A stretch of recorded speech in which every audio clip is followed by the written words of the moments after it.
एंडम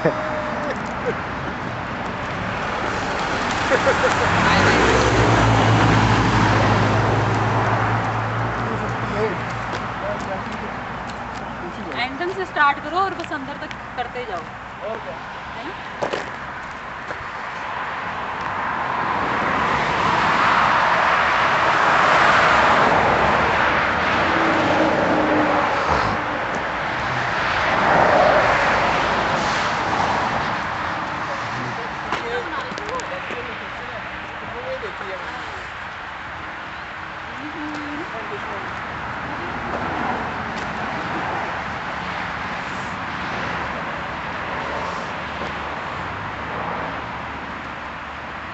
वो देखो क्या बना रखा है।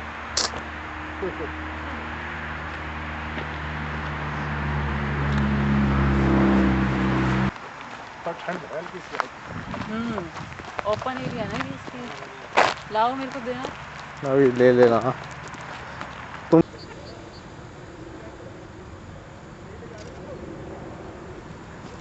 कैमरा तो बड़ा मस्त है, ये देखना इधर कर लो। ये देखो।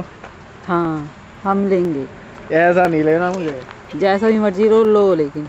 और क्या जरा रिकॉर्डिंग चल रही है।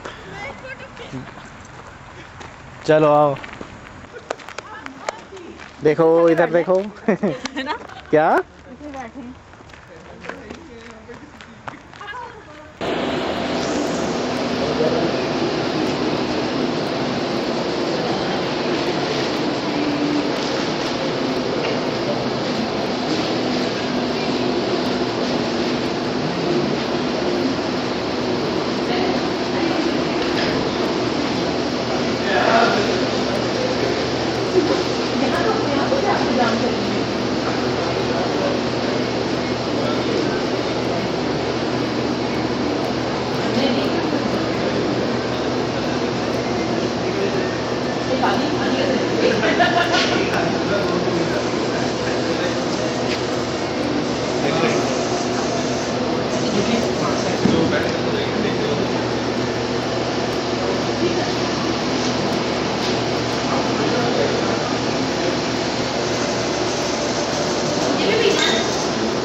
Maybe 400 or 500 gallons of wine, maybe 600 in a really good year. But it's no more than 10% of what we make in any given year. So we buy a lot of grapes and we make a lot of wines from fruits that aren't grapes. So we buy those generally as juice concentrates. But for the grapes, we bring them in 40-pound baskets. We dump them in the top here, and an auger pushes all the grapes down to this end of the machine where they fall down into the center section. There's a tube about this big around that runs the whole length of the machine, and it's got holes about this big around in it. So a grape will fall through them, but the stem won't. And there's an auger down the center that's made up out of these black rubber fingers, spin around very fast, and they bat the grapes off of the stems. It pushes the rest of the stems down to the end, and they fall out of this spout here. We take them back to the vineyard as fertilizer, but the grapes fall through the holes of the roller and end up going between those two red crushers.